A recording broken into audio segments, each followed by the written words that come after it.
vous pouvez intervenir et poser vos questions par l'intermédiaire du chat ou éventuellement lever la main le moment venu. De préférence, Madame Française Vestal répondra aux questions à la fin de cette intervention, de son intervention, de façon à pouvoir maîtriser la durée de la conférence et puis laisser le temps qui convient à l'ensemble des questions. Voilà, je voudrais maintenant passer la parole à Michel Blanc. Michel, à toi. Merci Jean-Claude. Bonjour à toutes et à tous. C'est évidemment un grand plaisir pour moi de présenter l'oratrice de ce soir, le docteur Française Vestal, qui est une amie et surtout une fondatrice, on va dire, de l'astrobiologie en France, en Europe, très connue dans le monde, qui nous a fait le plaisir de présenter cette conférence ce soir. Donc, Française Vestal, elle est géologue et astrobiologiste. Elle est directrice de recherche au CNRS, au Centre de biophysique moléculaire à Orléans, sur le campus du CNRS. Après un doctorat en géologie marine à l'Université du Cap, en Afrique du Sud, elle a travaillé dans de nombreuses institutions prestigieuses à travers le monde, donc grande carrière internationale.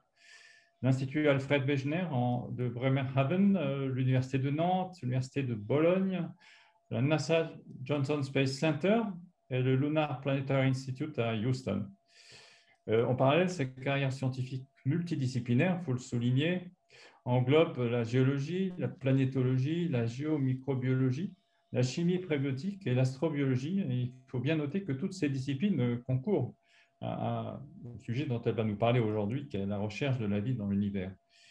Elle est reconnue internationalement pour ses recherches sur le contexte géologique de l'origine de la vie, et en particulier sur l'étude des premières traces de la vie sur Terre.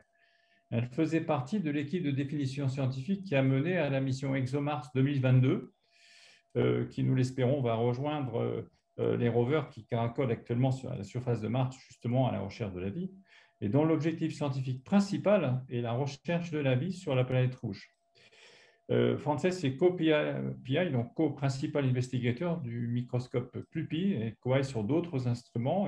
Et elle est la principale experte en biosignature de cette mission ExoMars. Elle a été présidente du groupe de recherche égobiologie du CNRS, donc vraiment un acte fondateur de cette discipline dans notre pays. Présidente de l'European Astrobiology Network Association, EANA, qui a aussi fondé, on peut le dire, l'astrobiologie en Europe. Membre de nombreux comités nationaux et internationaux, dont le comité des programmes scientifiques du CNES, le Human Exploration Science Committee de l'ESA et bien d'autres.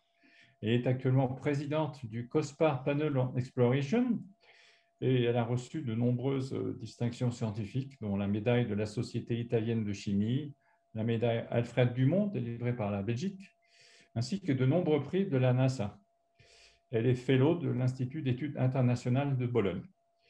Voilà, donc Française Vestal va nous parler aujourd'hui d'un sujet qui, je crois, nous passionne tous, à la recherche d'une seconde jeunesse de la vie, une grande question scientifique d'aujourd'hui, qui va nous entraîner au-delà de la Terre, vers Mars et vers les exoplanètes. Donc, merci Française, et je crois que le temps est de te donner la parole et de t'écouter.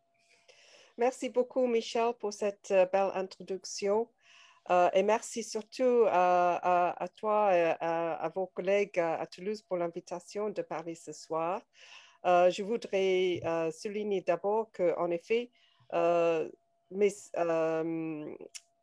succès dans l'astrobiologie, dans la géologie, etc., c'est sur les épaules d'autres personnes qui m'ont précédé, parce qu'il y a des grands scientifiques qui m'ont précédé, dont André Bracq, qui était le premier président d'astrobiologie en Europe et mon précédent ici à Orléans. Donc, je vais passer à l'origine de la vie sur d'autres planètes, la recherche de traces de vie. Et d'abord, je voudrais parler un petit peu de l'image que vous avez sur vos écrans. En effet, c'est une image d'artiste, une image de la Terre primitive. La Terre primitive, c'était une planète océan avec quelques volcans qui sortaient de l'eau. Mais c'était vraiment quelque chose comme une Terre, une planète océan. Alors aujourd'hui, il y a plusieurs aspects que je voudrais aborder. déjà, un aspect un peu philosophique, qu'est-ce que c'est la vie? Je vais parler sur pourquoi on cherche des traces de vie basées sur le carbone et l'eau liquide, pourquoi nous sommes basés sur le carbone et l'eau liquide. Je vais vous en parler des conditions pour l'émergence de la vie. En effet, c'est la géologie de la Terre primitive, les scénarios pour l'émergence de la vie. Et ensuite, je vais aborder la vie dans le système solaire et dans l'univers. Alors, déjà, quand on pense à la vie extraterrestre, ça dépend qui on est, mais on a ces êtres étranges, toujours avec les très grands yeux. Je ne sais pas pourquoi ils ont des très grands yeux, mais ils ont des très grands yeux. Et puis, peut-être dans le futur, des êtres robotiques, où on a cet astéroïde Oumuamua. Quelques-uns pensent que c'est un véhicule spatial. Et en plus, pour ceux qui sont suffisamment vieux ou vieilles comme moi, si on suivait les séries Star Trek, qui étaient absolument formidables, il y avait même une roche vivante. Donc, mais je ne vais pas parler de ça, je vais parler de ces êtres, ces bactéries, les formes de vie les plus primitives. Bien sûr, ces organismes ont été colorés artificiellement parce que généralement, ils sont trop petits pour avoir des couleurs. Mais moi, dans ma présentation, je vais me concentrer sur la vie microbienne. Alors, déjà, qu'est-ce que c'est la vie? J'ai regardé dans le dictionnaire britannique et traduit en français, la définition est: la vie présente certains attributs, notamment la réactivité, la croissance, le métabolisme, la transformation de l'énergie et la reproduction. Puis, il y a une définition qu'utilise le NASA qui est très, très succincte et très bon: un système chimique autonome capable d'évolution darwinienne. Donc, c'est une définition très simple. Oui, quelque chose automatique qui interagit avec l'environnement et peut évoluer. Mais pourquoi nous, comme humains, les bactéries, etc., pourquoi tous ces êtres sont basés sur le carbone et l'eau liquide? En effet, il s'avère que dans l'univers, les éléments les plus fréquents dans les êtres vivants, l'hydrogène, le carbone, l'azote, l'oxygène, ils sont parmi les éléments les plus fréquents dans l'univers. On les voit ici. Et puis, tous les autres éléments qui sont importants pour la vie, le soufre, le phosphore, et aussi les éléments de trace, les métaux de transition, ils sont tous assez fréquents dans la vie. Et à droite, vous avez la table périodique démontrant tous les éléments qui sont les plus fréquents dans la vie. En jaune, les éléments très, très, très fréquents, en vert, les éléments les métaux de transition qui sont fréquents. Donc, c'est pas pour rien que la vie est basée sur les molécules carbonées. Et en ce qui concerne l'eau, je vais en parler aussi, le H2O, l'hydrogène, l'oxygène, encore parmi les éléments les plus fréquents dans l'univers. En effet, il s'avère que dans l'espace interstellaire, dans les nuages interstellaires, il y a beaucoup de molécules carbonées, des molécules extrêmement simples avec 2 atomes, jusqu'à des molécules avec beaucoup plus, des dizaines d'atomes. On a ici en bas quelques illustrations des molécules simples, jusqu'à des fullerènes qui ont plus de 60 atomes. Donc, déjà dans l'espace, il y a pas mal de molécules organiques. Qu'est-ce qu'il y a qui fait que le carbone est si important, si utile? En effet, le carbone, avec les possibilités de 4 liaisons, forme des molécules complexes et stables avec lui-même et avec d'autres éléments. Il y a vraiment des millions de combinaisons. On va voir dans les météorites, on trouve des milliers de différentes molécules et quelques-uns pensent qu'il y a des millions de différentes molécules. Des molécules très simples comme le méthane, le CH4, ou très complexes comme les protéines, les sucres, l'ADN, l'ARN. Et en plus, le carbone peut former des structures, une grande variété de structures, des simples chaînes, des anneaux, les structures en 3 dimensions. Et toutes ces structures sont stables dans les conditions environnementales que nous connaissons. À droite, on a des... pardon, je dois déplacer nos beaux visages. J'ai montré je montre quelques molécules, par exemple la glycine qui se combine pour former une peptide et des structures, le sucre, le dioxyribose, qui est une structure assez complexe. Et puis ensuite, il y a ce phénomène de la chiralité. Les molécules peuvent être des miroirs d'eux-mêmes. Et ça veut dire qu'une molécule ressemble à la main gauche ou la main droite. Ils ne sont pas exactement la même chose, mais ils sont des molécules miroirs. Ce phénomène aide la reconnaissance des molécules de la même conformation. Il y a moins d'énergie pour l'incorporation de ces molécules. Et puis, ces molécules ont la capacité de faire des longues chaînes, les hydrocarbures, qui sont très importants pour les biomolécules comme les lipides, protéines, les acides nucléiques, etc. Et finalement, les molécules carbonées peuvent être oxydées ou réduites pour produire de l'énergie. Alors, l'eau. Pourquoi l'eau? L'eau est une molécule qui est extrêmement stable dans beaucoup de conditions. L'eau liquide est stable entre 100 degrés et 0 degrés. Ça dépend aussi de la pression, etc. L'eau est importante parce qu'il faut, pour créer des molécules plus complexes, il faut pouvoir dissoudre, décomposer ou être aussi hydrophobe. Par exemple, l'eau peut dissoudre des sels et la présence des sels dans l'eau peut influencer la conformation de certaines molécules, comme ces polypeptides en forme de lit, ou de helix. C'est un travail de mon prédécesseur, André Braque.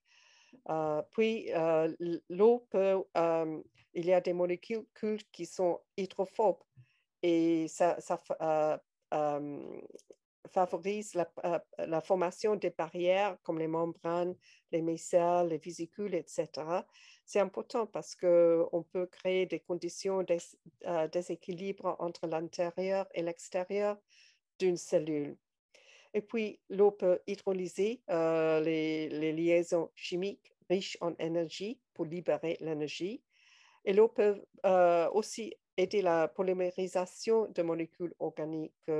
Et ça aide, par exemple, la polymérisation de petites molécules, les acides aminés, dans des petits peptides, ce qui n'est pas possible avec les solvants organiques. Ça, c'est pour la vie qu'on connaît. Alors, si on veut vraiment imaginer une vie bizarre, et il y a beaucoup de personnes qui ont des superbes imaginations, qui peuvent imaginer des choses vraiment bizarres. Sur les exoplanètes, est-ce qu'il y a possibilité d'autres formes de vie? En effet, un des éléments dont on parle souvent, c'est le silicium. Le silicium peut aussi avoir 4 liaisons avec d'autres éléments. d'autres atomes. Et avec la silicium, on peut avoir formé des composés comme les silanes, les silicones, les silicates. Mais tous ces composés ont des particularités. Par exemple, les silanes, ils se trouvent seulement où il n'y a pas d'oxygène. Ils ne se trouvent pas dans l'eau liquide. Ils se trouvent seulement à de basses températures ou des pressions très élevées. Pour un solvant, il faut un solvant organique comme le méthane. Et le silicium rivalorisé avec le carbone rivalorisé avec la silice, etc., etc. C'est quelque chose basé sur le silicium pourrait exister sur d'exoplanètes, mais dans des conditions de température, de pression vraiment très différentes des conditions qu'on connaît. Alors, et puis, bien sûr, je reviens sur la roche vivante dont on a parlé déjà. Bref, alors, qu'est-ce qu'on sait? On parle d'une vie basée sur le carbone et les molécules carbonées et l'eau liquide. Mais qu'est-ce qu'on sait pour les conditions pour l'émergence de la vie? Alors, déjà, qu'est-ce qu'il faut pour l'émergence de la vie? Il faut des molécules organiques de provenance soit extraterrestre ou de provenance endogène sur la Terre. Il faut aussi de l'eau liquide, des sources d'énergie qui pourraient être la chaleur, le soleil, les réactions chimiques. Il faut aussi un contexte géologique. Et ça, c'est très important. Et c'est là où moi, je fais beaucoup de mon travail sur le contexte géologique. Donc, qu'est-ce qu'on peut savoir sur les conditions pour l'émergence de la vie? On peut regarder le témoignage des roches, les roches très anciennes qui nous disent quelque chose sur les conditions environnementales de la Terre primitive. On peut imaginer des modèles pour comprendre l'histoire de la Terre primitive. On peut faire des expériences dans la chimie prébiotique. Et c'est vraiment les expériences chimiques. Je vais vous montrer l'échelle géologique et l'évolution de la vie de la Terre. C'est une image que j'ai prise de la NASA que j'aime vraiment beaucoup. Ça commence à gauche avec la condensation de la Terre à peu près 4,56 milliards d'années. Le GA signifie milliards d'années et ça termine aujourd'hui à droite. Donc, on a toute l'évolution de la vie des molécules prébiotiques, à des premières cellules, à les cellules de plus en plus complexes, à des animaux, la vie dans l'eau, la vie qui sort de l'eau, etc., jusqu'à nous qui cherchons la vie ailleurs dans d'autres systèmes solaires et aussi ici. Alors, on pense que l'émergence de la vie, ou moi je pense que l'émergence de la vie se trouvait à une époque entre 4,2 et 4,4 milliards d'années.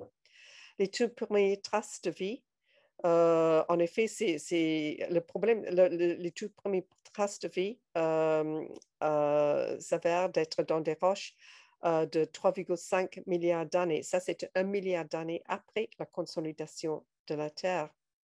Ensuite, on a l'évolution des eucaryotes, les animaux, les mammals, etc. Mais pourquoi il y a 1 milliard d'années de distance entre les plus anciennes traces de vie? Je ne veux pas dire que ce sont les premières formes de vie, mais ce sont les premières traces de vie préservées. Alors, c'est parce que il se trouve dans les plus anciens sédiments bien préservés qui ne sont pas plus vieux que 3,5 milliards d'années. Le problème est que les roches plus anciennes sont soit très, très altérés ou ils ont complètement disparu. Pourquoi ils ont disparu? C'est parce que la Terre est très active. C'est une Terre qui évolue avec des tectoniques, au début des tectoniques avec des plumes, les panaches très chaudes, avec la tectonique des plaques. Alors la croûte a été presque totalement érodée. Et puis en plus, il y avait tous les impacts. En effet, le premier milliard d'années de vie de la Terre a été très très dynamique. Il y avait on a ici une courbe de du flux d'astéroïdes, de météorites. Sur la Terre, c'est la formation de la planète ici et aujourd'hui. Et on voit que le flux était extrêmement fort en début de l'histoire de notre Terre. Mais en tout cas, les plus anciennes traces de vie, pardon, les plus anciennes roches qui sont préservées, qui datent de 3,5 milliards d'années, nous donnent quand même pas mal d'informations sur les conditions de la Terre, les conditions globales de la Terre.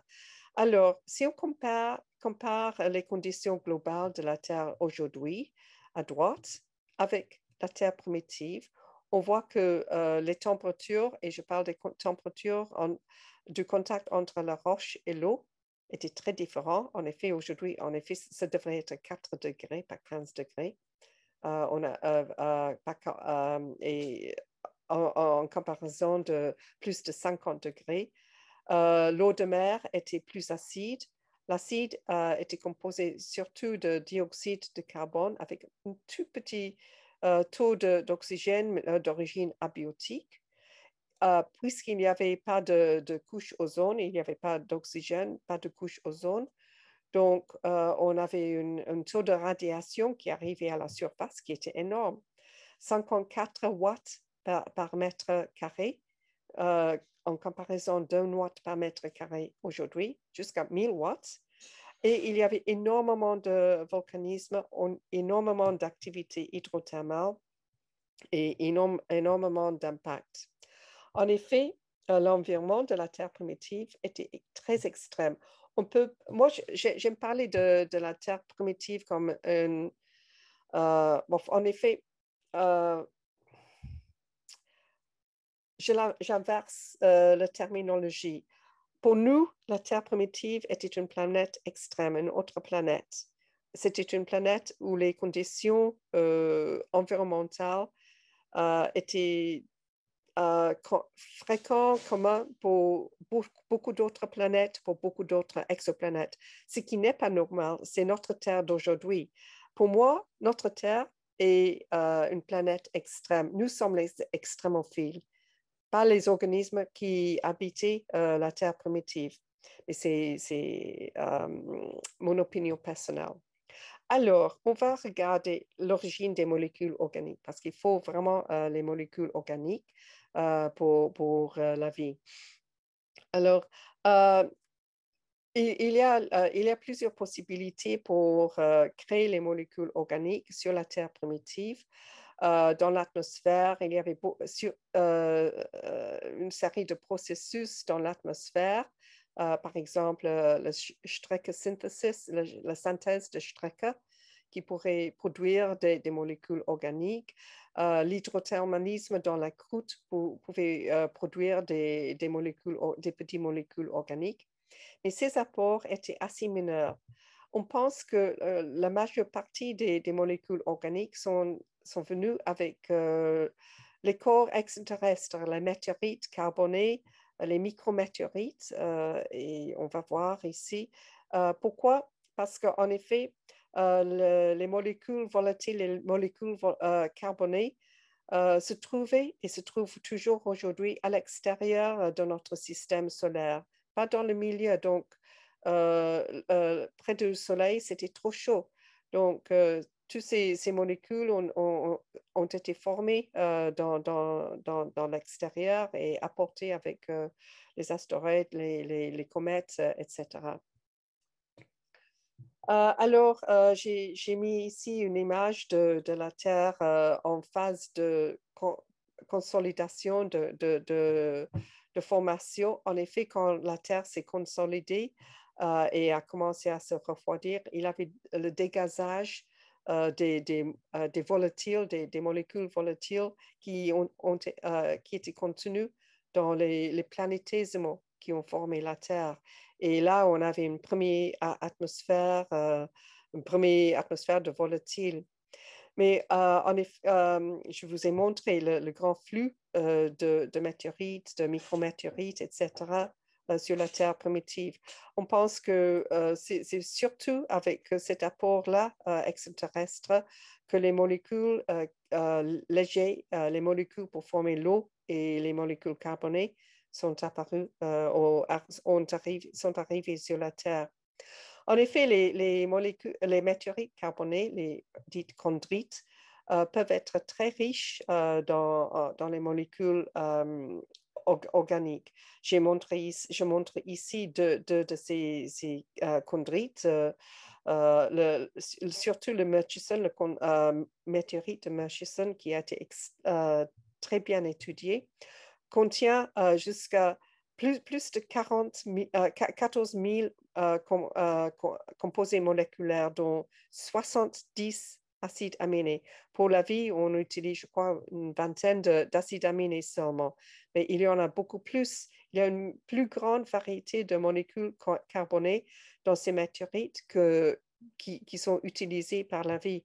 À droite, j'ai mis une petite table avec quelques-uns de ces molécules. Mais en effet, les météorites carbonées peuvent contenir jusqu'à 4% de matière organique et elles font à peu près 4% de tous les météorites qui tombent sur la Terre. Évidence de météorites sur la Terre, on connaît, on a vu tous cette superbe image du Meteor Crater en Arizona où on est allé le visiter. Et en effet, le cratère le plus bien préservé, plus ancien, se trouve en Afrique du Sud. Si vous vous demandez pour mon petit accent, en effet, je suis née en Afrique du Sud. Donc, alors ici, il y a un cratère d'impact qui vient de 2 milliards d'années, le Freederford Dome. Donc, on a beaucoup d'évidence des impacts dans le passé, mais le recyclage de la croûte a détruit beaucoup.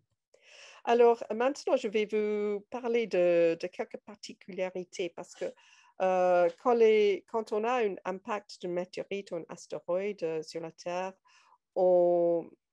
cet impact produit des phénomènes qui s'appellent des sphérulites. On va aller en Afrique du Sud, où je suis née, dans la zone de Barberton, qui est à droite, à l'est de Johannesburg.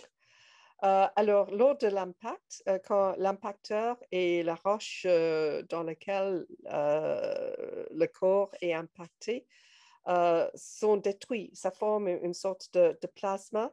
Et quand ce plasma se recondense, ça forme de petites sphérulites, comme on voit ici à droite.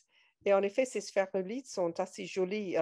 J'ai mis ici une image, une lamasse de sphérulites vue en lumière transmise, polarisée. Ils sont très jolis, ces sphérulites. Mais ce sont des morceaux de roche. Et moi, je parle des molécules organiques. En effet, ces sphérulites de la Terre primitive, il y a des larges couches de plusieurs dizaines de centimètres même, voire des mètres.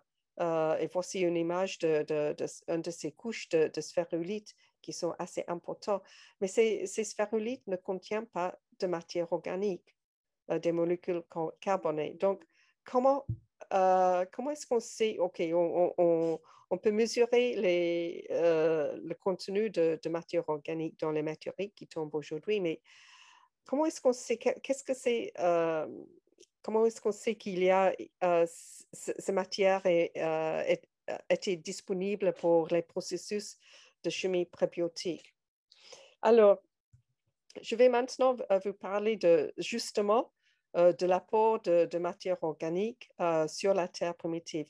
Ici, je ne suis pas un très bon artiste. J'ai fait une petite esquisse de la surface de la Terre primitive avec des volcans, un lagon, un petit bassin, les sédiments, etc. En bas, on a les basaltes, la lave avec les sources hydrothermales. Je vais en parler plus tard.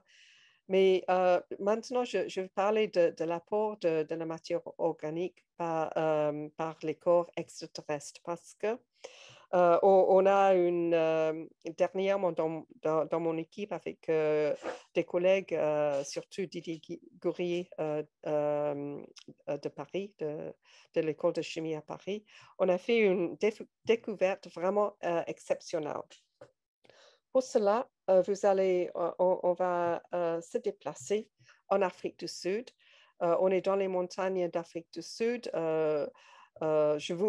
Pour vous voyez une petite colline avec une falaise. Alors, cette falaise, qu'est-ce que c'est? Cette falaise qui est vieille de 3,3 milliards d'années est formée à l'origine de couches de cendres volcaniques. À gauche, j'ai mis une image de couches de cendres volcaniques qui se trouve en Australie. Cette couche a 7000 ans, 0,007 milliards d'années. Ici, à droite, je vais vous montrer, on a des couches de cendres qui ont 3,33 milliards d'années. Donc, voici les couches de cendres volcaniques extrêmement anciennes. Et elles sont grises parce que, je ne vais pas en parler trop, mais tous les sédiments de la Terre primitive ont été silicifiés très rapidement. Donc, c'est un taux de silice très, très élevé. Alors, c'est en 2019 qu'avec notre collègue Didier Gourier qu'on a publié le premier. En effet, ce que nous avons publié, c'est la première découverte de matière extraterrestre trouvée sur la Terre et en même temps le plus ancien, 3,33 milliards d'années. Il s'avère que voici une image d'un effleurement sur le terrain. Et dans une des couches, les couches noires, ce sont des couches riches en matière organique. Les couches grises, ce sont les cendres volcaniques. Justement, une couche noire, là, qu'on voit en détail ici,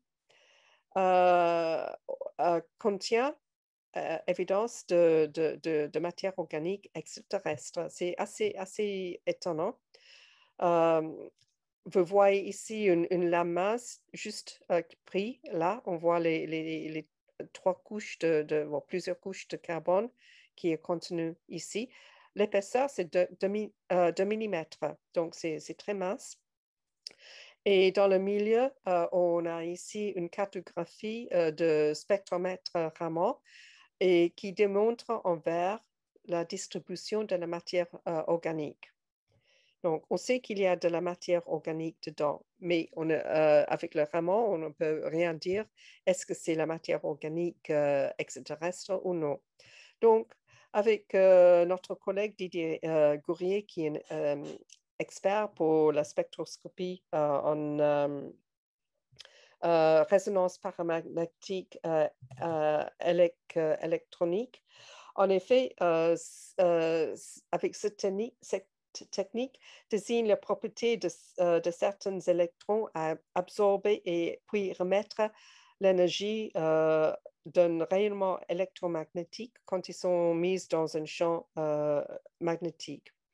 Et on peut distinguer différents types par exemple, avec le carbone, on peut distinguer différents types de molécules, de molécules ou de types de carbone de différentes origines.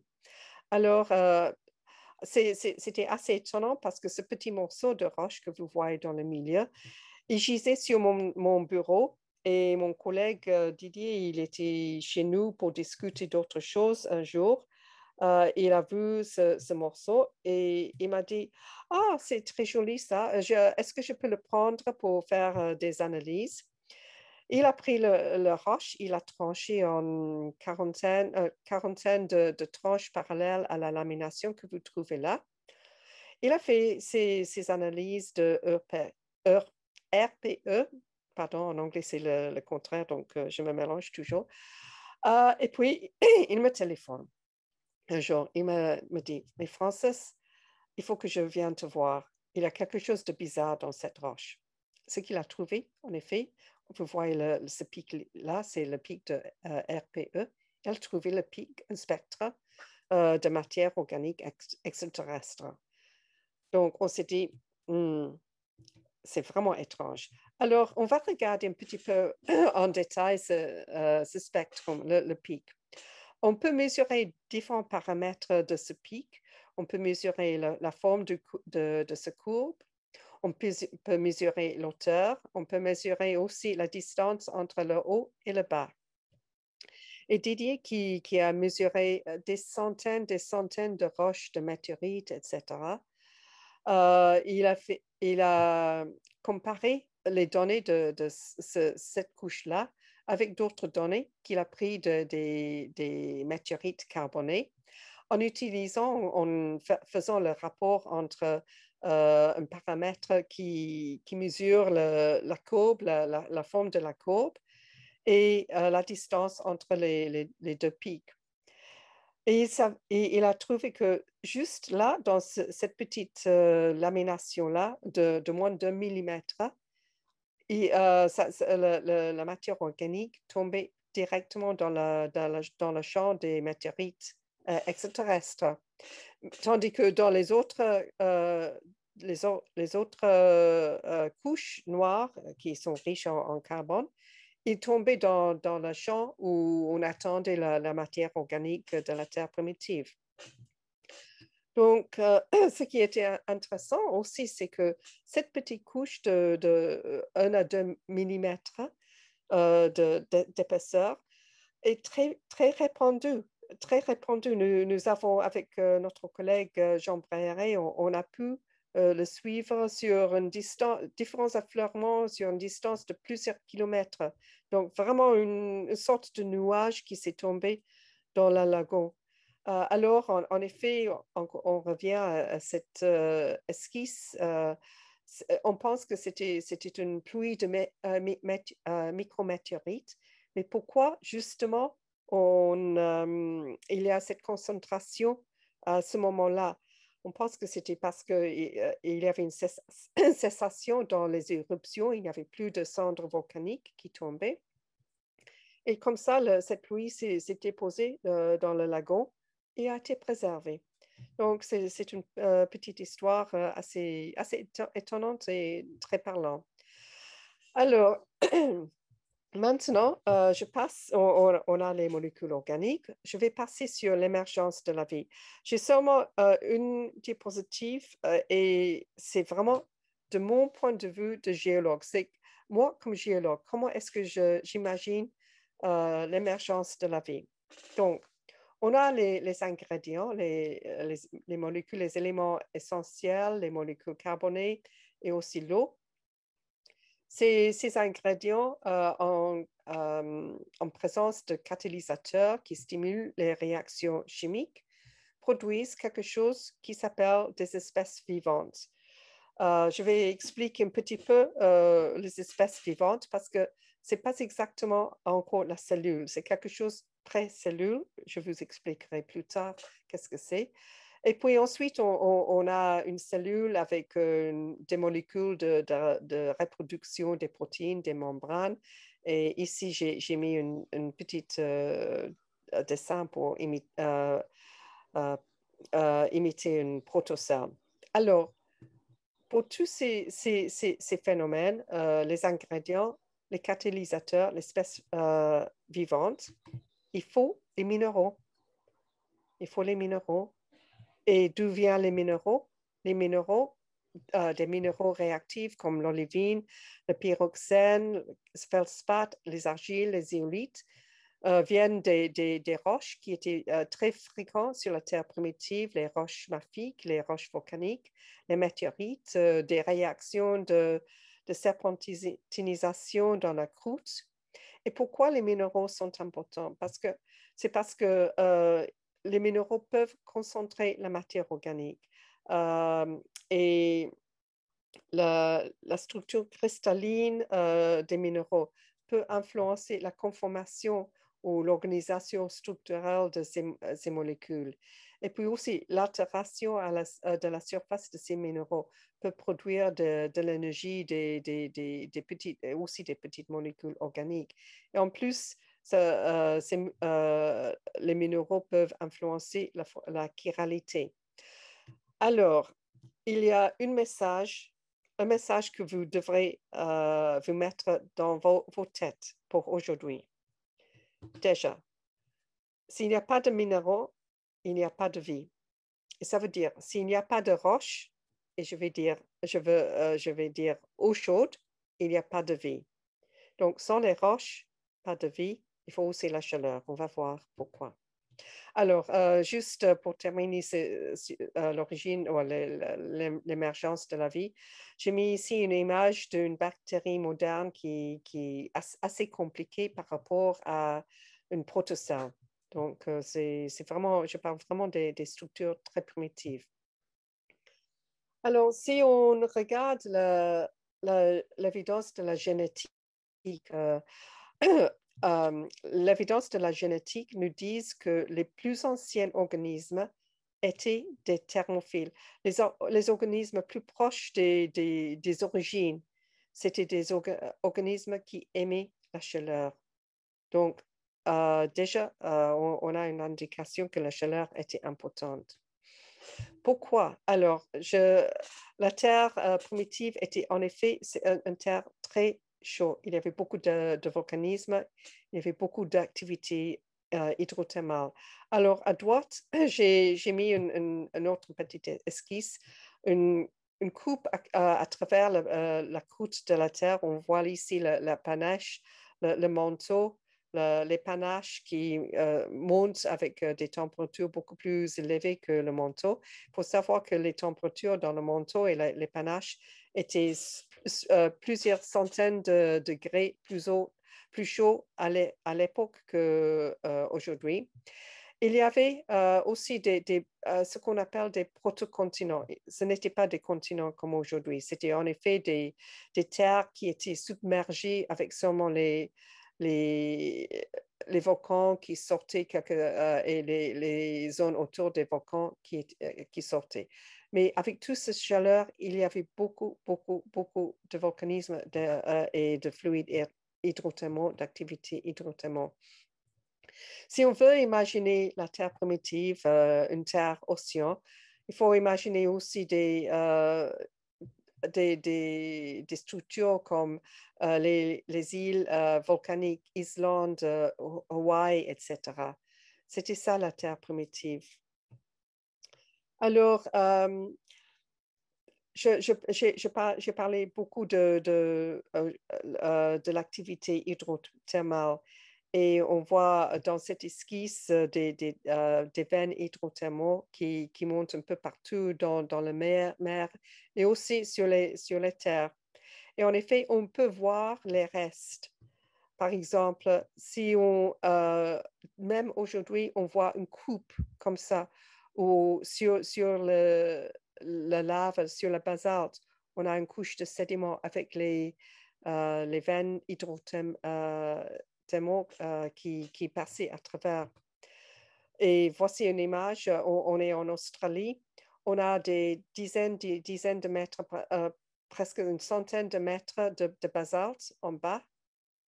Et en haut, le rouge, en effet, ce sont des sédiments qui ont été déposés sur la lava.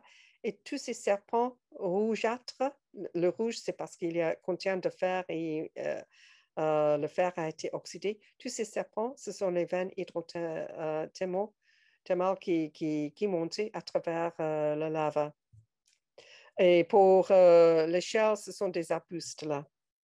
Donc, ça, c'est sur l'échelle d'une centaine de mètres, mais on voit le même phénomène sur une échelle d'1 centimètre dans une roche que j'ai regardée récemment. J'ai une lamasse ici à travers les couches de sédiments de cette lamasse.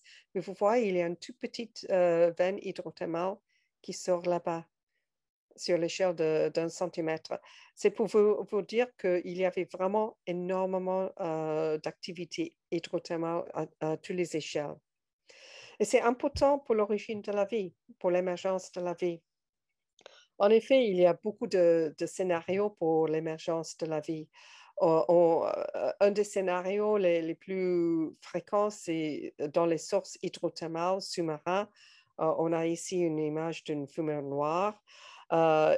Quelques personnes ont aussi suggéré dans des atières de pierre de bronze ou dans des pataugeoires volcaniques dans le voisinage entre le volcan et l'eau de mer. D'autres parlent des sources hydrothermales sur les terres terrestres émergées. Et puis aussi dans les sédiments qui sont autour de ces fumeurs noires. Et on va regarder quelques-uns de ces scénarios. L'importance de ces scénarios, c'est ça implique aussi ça a des implications sur l'émergence de la vie sur d'autres planètes. Par exemple, on a ici une image de ce qu'on appelle un nid d'abeilles. C'est une formation minérale autour d'une source chaude sous-marin.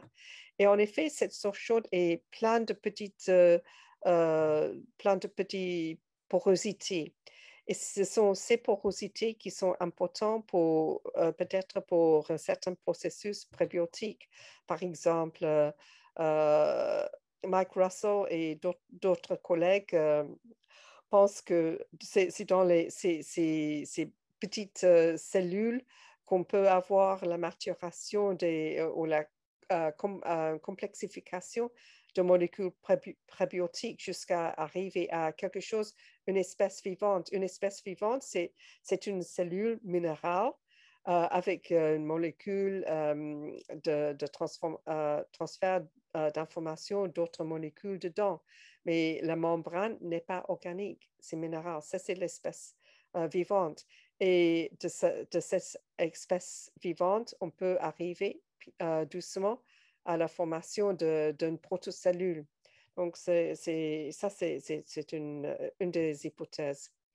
Nous, je vais parler en effet de notre hypothèse dans notre groupe, dans les sédiments hydrothermaux.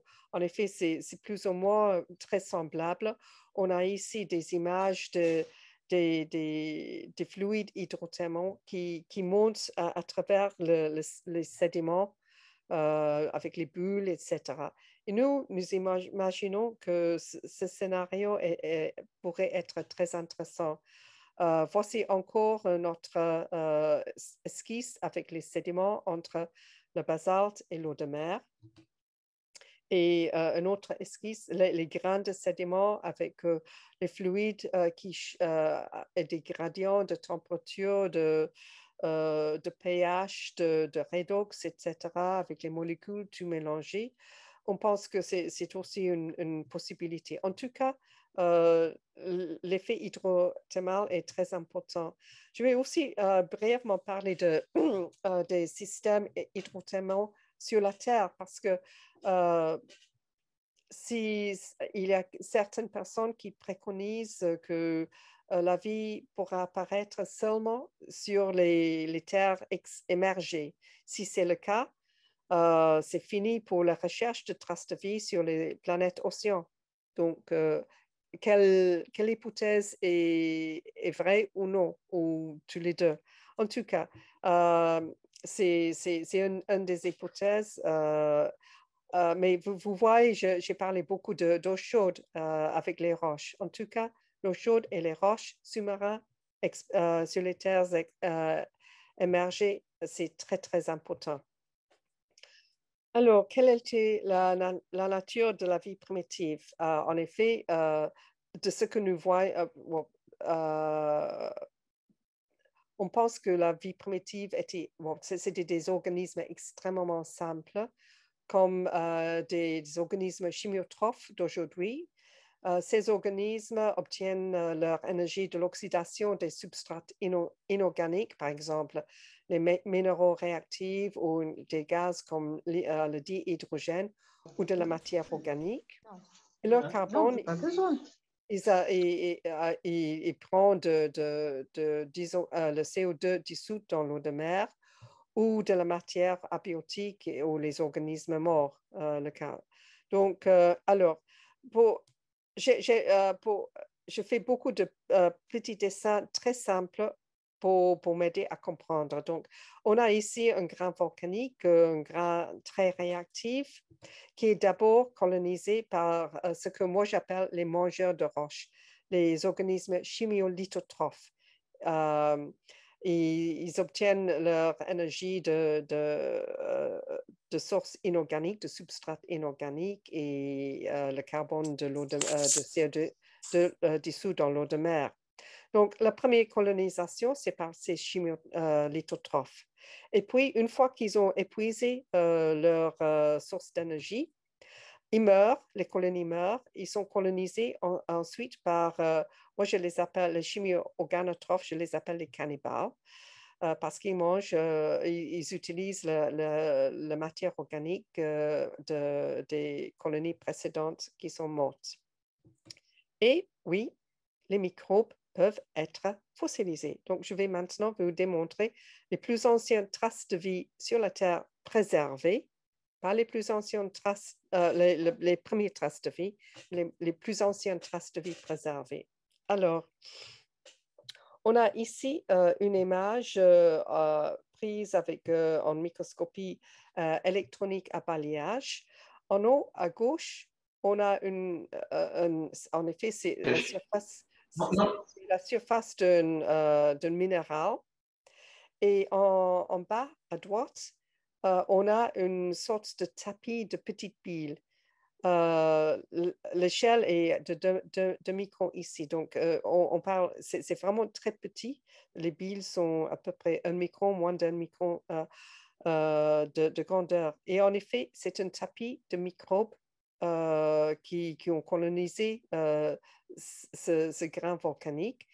Mais ce sont des bactéries fossiles vieilles de presque 3,5 milliards d'années. Préservation absolument inouïe. Tellement bien, on voit la division de la cellule, on voit 2 tailles de cellules, on voit même ici une de ces cellules qui est morte, qui est lysée, donc tous préservés par une sorte de une fossilisation presque instantanée parce que l'eau de mer de la Terre primitive était très riche en silice et ces organismes ont été fossilisés de leur vivant ou, dans ce cas, de leur mort. Et puis, j'ai parlé, ces colonies se trouvaient autour des grains volcaniques, comme on voit ici. Ce que vous voyez, c'est la masse d'une roche de la Terre primitive que je vous montrerai dans un instant. Ces grains ont une taille de 100 à 200 micromètres. À gauche, je vous vous montre des bactéries modernes à la surface d'un verre volcanique. Et ce sédiment, en effet, formait partie d'un sédiment côtier. Ce que vous voyez ici, c'est un affleurement de sédiments volcaniques, de cendres volcaniques. Vous voyez ces sédiments en coupe. En effet, ces coupes, c'est comme, en effet, c'est très semblable à la baie de Mont-Saint-Michel. Vous voyez la boue, la déposition de boue.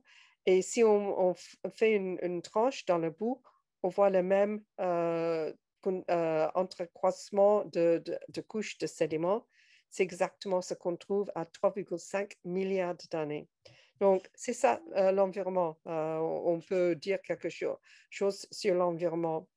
Et en ce qui concerne, on a aussi autour des sources hydrothermales, on a les restes des sources hydrothermales avec les roches qui se sont formées autour de ces sources.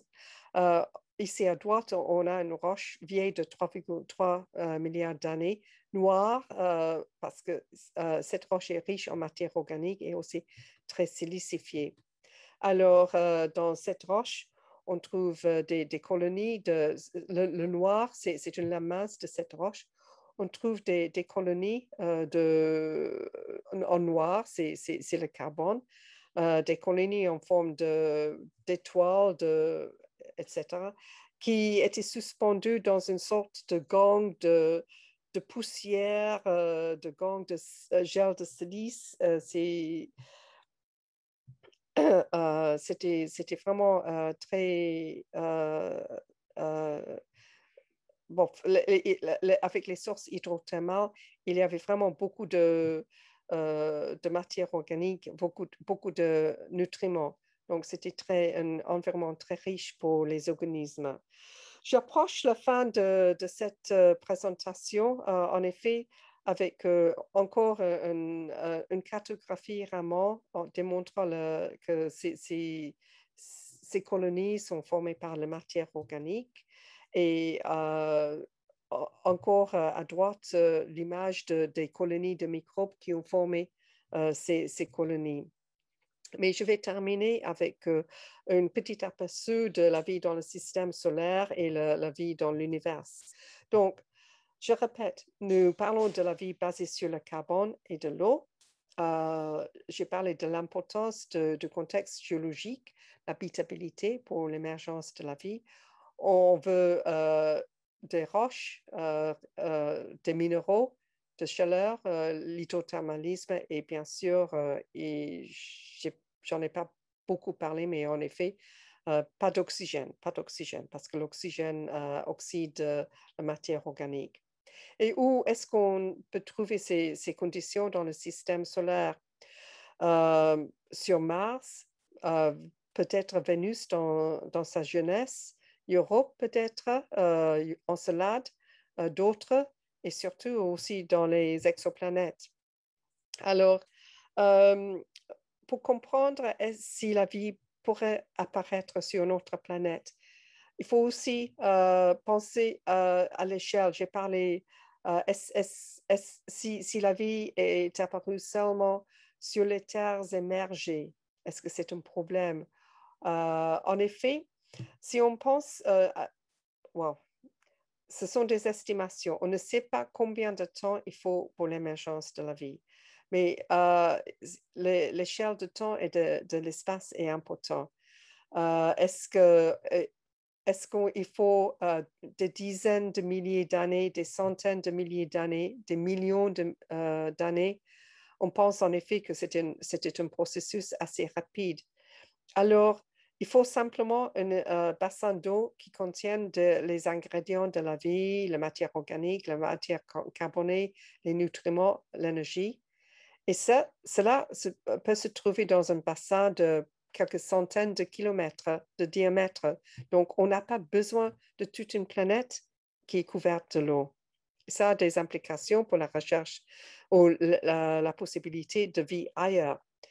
Donc, pour les planètes habitables, ce sont des planètes rocheuses avec de l'eau chaude en contact avec les roches volcaniques. Comme j'ai dit, on n'a pas besoin de toute une planète qui doit être habitable. Alors, pour les planètes océans, la Terre primitive, c'était une planète océan, peut-être le jeune Vénus. Il y a 3 nouvelles missions qui vont étudier Vénus.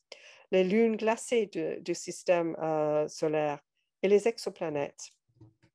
Alors, Vénus, ce sont des vues d'artistes de l'évolution de Vénus. Vénus aujourd'hui et Vénus dans sa jeunesse, avec peut-être très semblable à la Terre, avec des océans. Europe, la lune de Jupiter qui a un extérieur de glace, mais probablement toute une série une circulation, une possibilité d'habitabilité dans le sous-sol, en dessous de la surface. Et Michel Blanc, qui est notre chair pour ce soir, il vient de dire que l'ESA a approuvé une mission pour étudier l'habitabilité de l'Europe. C'est un grand succès. Aussi, Encelade, une situation assez similaire avec les roches chaudes ou l'hydrothermalisme et de l'eau.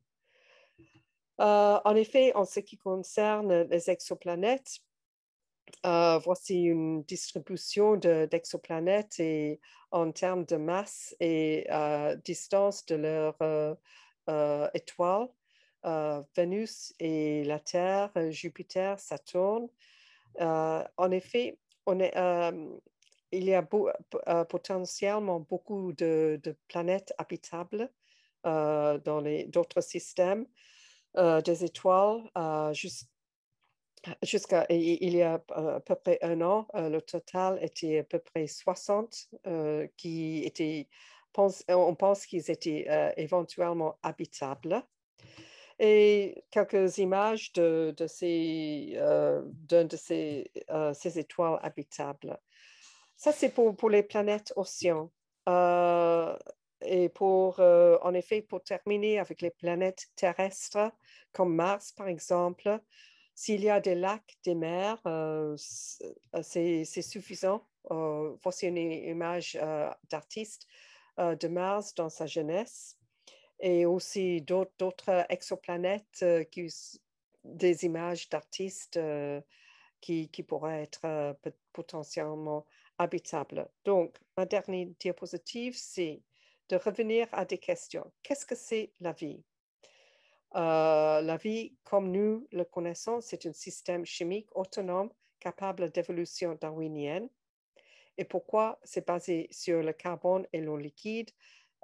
Pour une maintes raisons, parmi la versatilité des combinaisons pour le carbone, un solvant très stable dans une large gamme de conditions pour l'eau liquide. Pour les conditions pour l'émergence de la vie, on pense vraiment que l'eau chaude en contact avec les roches sans l'oxygène, ce sont des conditions pour l'émergence de la vie, probablement autour des systèmes hydrothermaux, sous-marins, terrestres, on ne sait pas. Et oui, une grande possibilité de vie dans le système solaire et ailleurs. Donc, je termine là. Je vous remercie pour votre écoute et je suis ouverte pour les questions. Merci beaucoup, Frances, pour ce magnifique exposé, très bien illustré, bien sûr, on n'attendait pas moins. Il y a pas mal de questions, donc je vais commencer à en lire quelques-unes. La première qui était de Jacques Ancel, c'est une question sur la façon dont se produit la synthèse des molécules simples ou plus compliquées dans l'espace, dans le milieu interstellaire en particulier. Comment se fait la synthèse? On sait qu'en laboratoire, ça fait appel parfois à des catalyseurs. Dans l'espace, comment est-ce que ça se passe? Dans l'espace, dans l'espace, où est-ce que j'étais avec les molécules dans l'espace? En effet, je dois avouer que je ne sais pas exactement. Je sais que c'est par rapport à l'énergie. Par exemple, on pense qu'il y a beaucoup de réactions qui se produisent autour des grains, un mélange de grains de glace avec des minéraux et dans des conditions de radiation assez fortes, parce qu'il y a dans l'espace, il y a beaucoup de radiation, et l'énergie émise par cette radiation peut contribuer à la formation de molécules de plus en plus complexes si on a un mélange de carbone, d'autres éléments, l'hydrogène, etc., dans ces glaces autour des petites graines de poussière. Je ne peux pas en dire plus parce que c'est en dehors de mes propres connaissances, mais j'espère que ça suffit. OK. Oui, merci Frances. Une autre question, quel est le degré de complexité des molécules que l'on trouve sur les astéroïdes ou dans les météorites d'une façon générale, dans la matière extraterrestre, avant qu'elle soit collectée sur Terre? Alors, je vais aller sur... voilà. Le degré de complexité, en effet, il semble qu'il y a un degré de complexité assez impressionnante. Il y a plusieurs missions. Il y a des missions Rosetta qui allaient étudier le comète 67P, si je le prononce bien, Churyumov-Gerasimenko. Et là, malheureusement, il y a eu des problèmes techniques, mais on a trouvé pas mal de molécules organiques assez complexes. Dans les météorites, par exemple, on a trouvé même des précurseurs de sucre. Donc, vraiment des molécules très complexes. En effet, ce qui distingue les molécules trouvées dans les corps extraterrestres dans la composition moléculaire des êtres vivants, c'est que dans ces corps extraterrestres, il y a une énorme variété.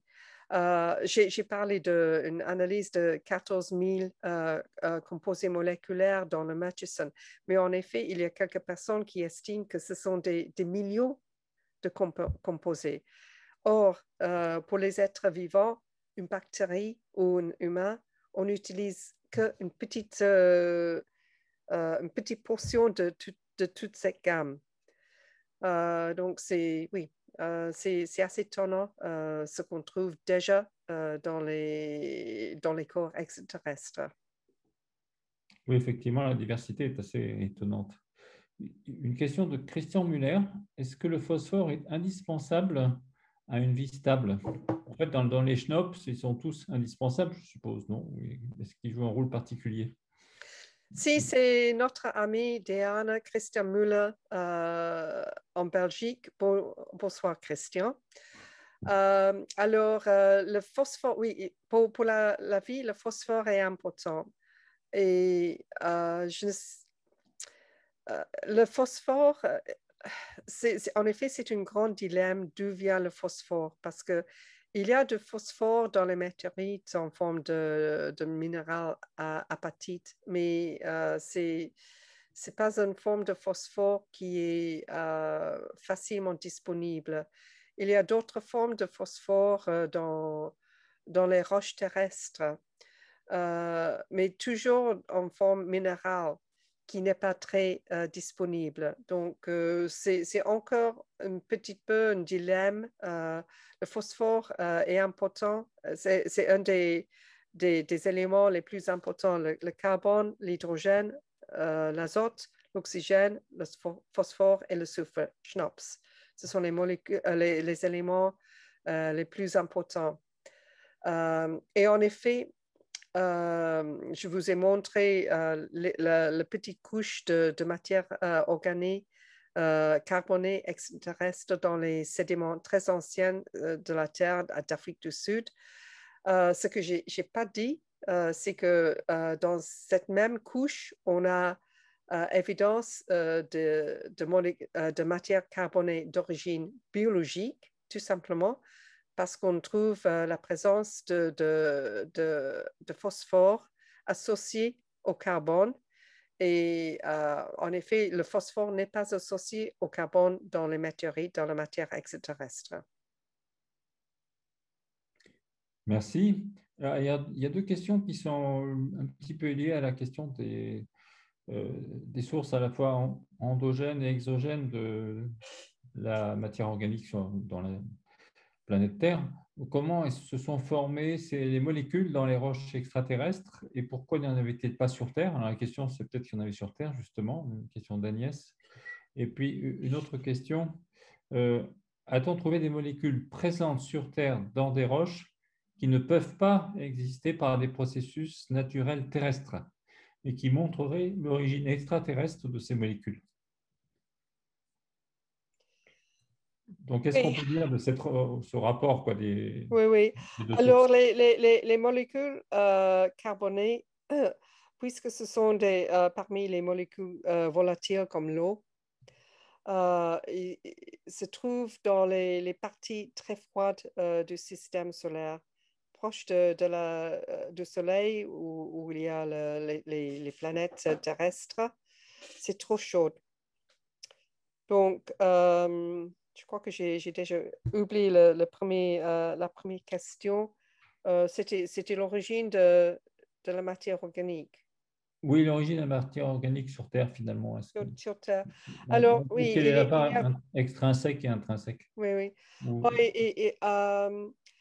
alors, avec des expériences, en effet, il y a une expérience qui était fondatrice, faite en 1953 par Stanley Miller et Harold Urey, son supervisor. Il a essayé d'imaginer la Terre primitive avec une atmosphère assez réduite. On ne pense plus que c'était si réduite, mais en tout cas, il a fait dans un ballon une atmosphère réduite avec en dessous de l'eau de mer. Et il a fait passer des étincelles dans l'atmosphère pour simuler les éclairs. C'est ce qu'on appelle le Strecker synthesis. Et comme cela, ils ont produit des molécules, des acides aminés parce que les composés qui tombaient dans l'eau se sont réorganisés en forme d'acides aminés. Donc, c'est par des expériences. Et pour les molécules qui sortent de la croûte de la Terre, bon, on connaît en chimie le processus Fischer-Tropsch pour produire des petites molécules organiques. Mais en effet, on a mesuré aussi aujourd'hui avec les robots, on peut aller dans le voisinage des fumeurs noirs, on peut analyser ce qu'il en sort. Donc, on sait empiriquement qu'il y a des molécules qui sortent. Mais on a fait des calculs de la quantité de molécules qui pourraient être produites par ces processus endogènes. Et en effet, il s'avère que on ne peut pas produire beaucoup de molécules par ces processus. Par contre, avec l'énorme flux de météorites qui tombent sur la Terre primitive, c'est très probablement ces corps extraterrestres qui ont apporté les molécules. La deuxième question, c'était quoi, Michel? Est-ce qu'on peut reconnaître finalement les signatures de cet apport extraterrestre? Par exemple, une question, est-ce qu'il y a une signature dans la composition isotopique de certains éléments qui montrent que c'est Oui, extraterrestre? oui, oui, en effet. Il y a beaucoup de... Déjà, comme j'en ai parlé, c'est la large gamme de types de molécules. Les signatures isotopiques du carbone, par exemple, sont beaucoup plus larges que les signatures isotopiques du carbone utilisées Hmm. dans la vie. Donc oui, on peut différencier les compositions, la nature des apports volatiles extraterrestres par rapport à ce qu'on trouve sur la Terre aujourd'hui, ce qui est lié à la vie. D'accord, oui, c'est une réponse très claire et très importante. La formation de molécules complexes à base de silicium a-t-elle été l'objet d'expériences de synthèse en laboratoire et quels ont été les résultats? Une question de Guillaume. Guillaume, je vais revenir. Oui. En effet, je ne sais pas. Je suppose que oui. Il y a un collègue allemand, le nom m'échappe pour le moment, Dirk Schulz-Mackuk et ses collègues. C'est lui, en effet, j'ai piqué toutes ces informations. Il a écrit des livres, je crois que ces livres sont traduits en français. Pour ceux qui s'intéressent vraiment à l'imagination, imaginer la vie extraterrestre, une vie qui n'est pas comme la vie terrestre. Je vous conseille de lire ces livres parce que c'est vraiment une ouverture à quelque chose de différent. Donc, il se peut qu'on a essayé, mais en effet, vous voyez, pour chacun de ces molécules. Il faut soit des températures très hautes, très basses, des pressions très hautes, très basses. Vraiment par exemple, pour les silicates, pour les dissoudre, il faut des températures absolument énormes. Je ne sais pas. Je vous propose d'essayer. Mais je crois que c'est plus facile d'essayer de recréer la vie dans les conditions de la... Nous savons que la vie est habitée, qu'il y a de la vie. Pardon, la Terre a de la vie. Nous pensons donc on est. Alors, je crois que c'est pas impossible, mais il faut trouver des planètes avec ces conditions vraiment extrêmes. Il y en aura probablement. Euh, et, euh, mais c'est plus probable de trouver des formes de vie dans les conditions qu'on a sur la Terre primitive, pas nécessairement aujourd'hui, surtout la Terre primitive, notre Terre océan, la Terre extrême. D'accord, merci beaucoup. Alors, une question sur l'un des sites possibles d'émergence de la vie qui est Titan. Titan et ses lacs d'hydrocarbures est-elle susceptible d'héberger de la vie? Alors, je rappelle que sur Titan, il y a bien sûr beaucoup de matière organique en surface, mais il y a aussi un océan de subsurface, donc il y a des possibilités peut-être de contact entre l'eau et les hydrocarbures. Bref, c'est un grand sujet. Oui, alors, sur Titan, bon, il y a deux choses. Il y a des collègues qui pensent que on peut avoir une vie basée sur d'autres types de molécules qu'on trouve sur la Terre. Il faut savoir que la température à la surface de Titan, c'est très basse. J'ai oublié exactement combien de centaines de degrés Autour de en dessous. 90 Kelvin ou 80 Kelvin, donc Oui, déjà très bas. c'est extrêmement froid. Quand c'est très froid, toutes les réactions sont extrêmement lentes. Et moi, j'ai des difficultés de m'imaginer la vie à la surface de Titan, dans ces lacs d'éthane, de méthane à la surface de Titan aujourd'hui.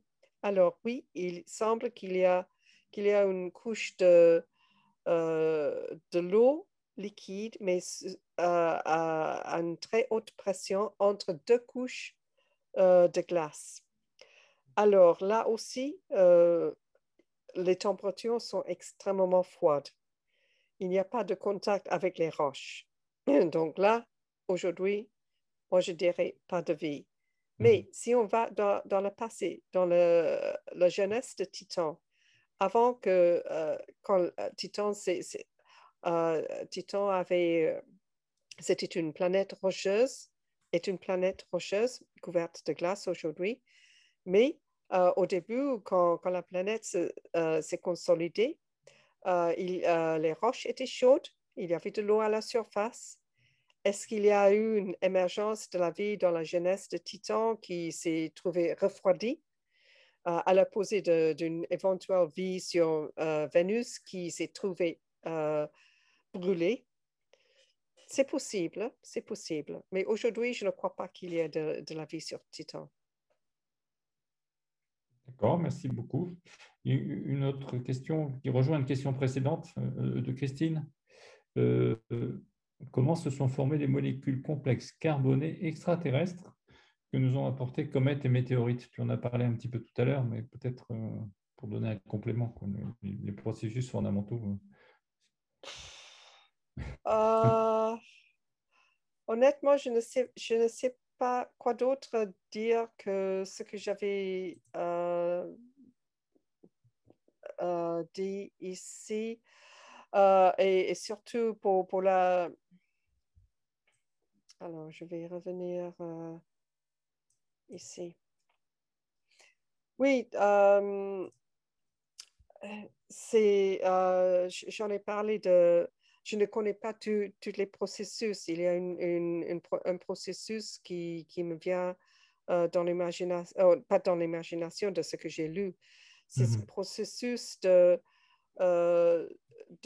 couche de glace autour d'une poussière, un morceau de poussière, un minéral ou quelque chose qui se trouve dans un nuage où il y a beaucoup de radiation. Et les radiations s'agissent sur les couches de glace qui contiennent les molécules organiques et il y a des réactions sous l'effet de l'énergie de la radiation qui peut produire une complexification de la vie. Pardon, pas de la vie, une complexification des molécules.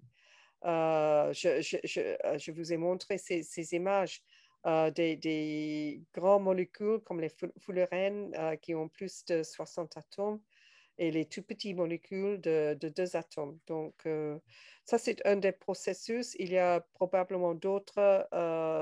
Je ne suis pas une experte dans la cosmochimie. Bien sûr, oui. Merci beaucoup, Frances. Une question, tu as parlé du livre de Dirk Maschulz tout à l'heure.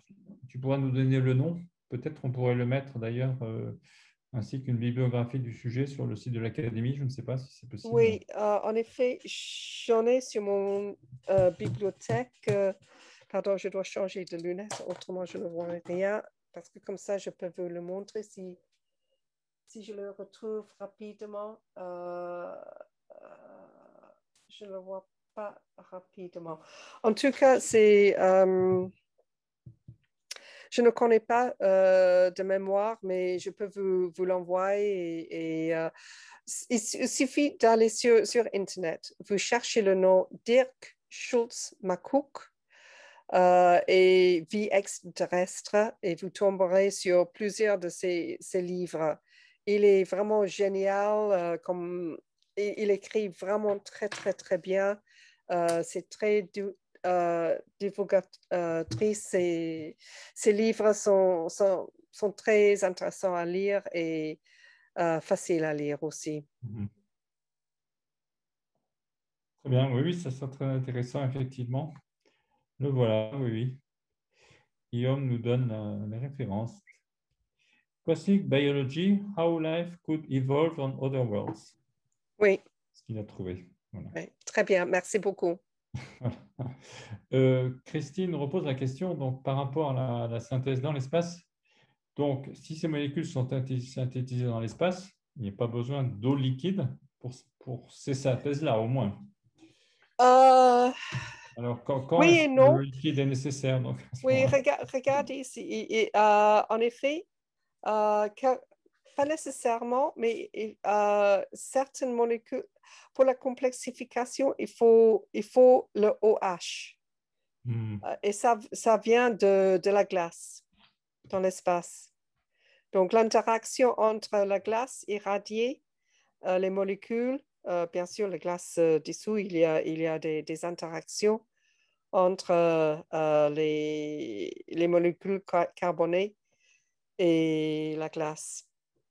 Donc, dans l'espace, oui, on peut avoir beaucoup de molécules sans les fullerènes, par exemple. Il n'y a pas d'eau, mais dans quelques-uns, oui.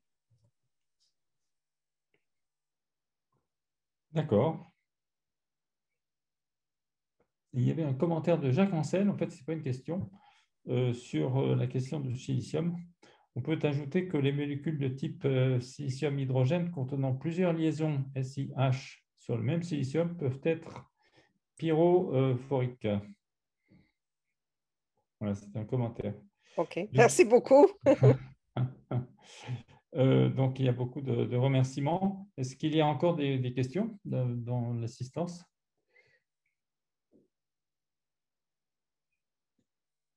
Voilà, sinon, je pense qu'on va te remercier beaucoup, Frances, pour cette remarquable exposé. Je vais repasser la parole à mon confrère Jean-Claude Chaussonnet. Jean-Claude? Il est muté. Ah, il est muté, oui. Alors. Mon micro, voilà, vous m'entendez Voilà. maintenant. Oui, je vais me joindre à ces remerciements parce que cette conférence était très intéressante, passionnante.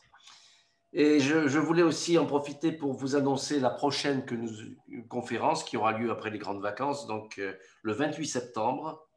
Et c'est Roger Maurice Bonnet qui nous parlera du télescope spatial Hubble et des résultats obtenus. Voilà, bonne soirée à tous et puis on compte sur vous donc pour le 28 septembre. À bientôt. Merci encore. Au revoir tout le monde. Au revoir à tous. Bonne soirée.